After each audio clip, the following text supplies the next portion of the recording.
Le satellite Saudi Geostationary Satellite 1 Elasat-4 est arrivé en Guyane par Antonov à l'aéroport de Cayenne-Félix-Éboué. À son arrivée, il a été acheminé par la route de Cayenne à Kourou jusqu'au centre spatial guyanais. Saudi Geostationary Satellite 1 Elasat-4 a été installé au S5C Sud pour débuter sa phase de préparation au lancement. Par la suite, le satellite a été transféré au bâtiment de remplissage S5B où les équipes de Lockheed Martin ont procédé à son remplissage. Le satellite GSAT-31 est également arrivé en Guyane par Antonov à l'aéroport de Cayenne-Félix-Éboué.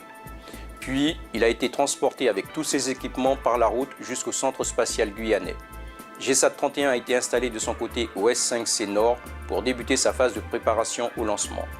Par la suite, le satellite a été transféré au bâtiment de remplissage S5A où les équipes de l'ISRO ont procédé à son remplissage. Les opérations combinées entre les satellites et le lanceur ont débuté à J-11 par le sanglage de Saudi Geostationary Satellite 1 Elasat-4 sur son adaptateur de vol au S5B. Le satellite a ensuite été transféré au BAF pour être intégré d'abord sur le SILDA, puis encapsulé par la coiffe et enfin intégré sur le lanceur avec le composite supérieur.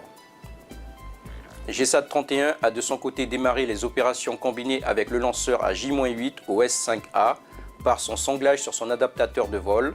Le satellite a ensuite été transféré au BAF pour être directement intégré sur le lanceur, puis être encapsulé par le composite supérieur à J-6.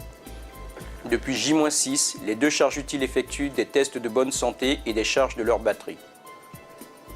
Les deux passagers de ce lancement VA247 ont participé avec la base spatiale et le lanceur à la répétition générale de J-4. Saudi Geostationary Satellite 1 Elasat-4 et GSAT-31 sont tous les deux en partie haute du lanceur et se tiennent prêts au lancement. La campagne de lancement VA247 entre à partir d'aujourd'hui dans sa phase finale après l'autorisation d'entrée en chronologie de lancement prononcée lors de la revue d'aptitude au lancement. Cette étape marque l'aboutissement d'une campagne de lancement démarrée le 23 novembre dernier dans le bâtiment d'intégration du lanceur.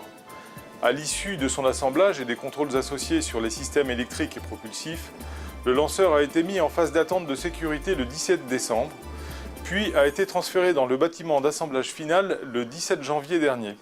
L'entrée dans le plan d'opération combiné entre le lanceur et les satellites a eu lieu le 21 janvier. Ont alors été réalisés l'assemblage des satellites sur le lanceur et la mise en configuration de vol des systèmes du lanceur.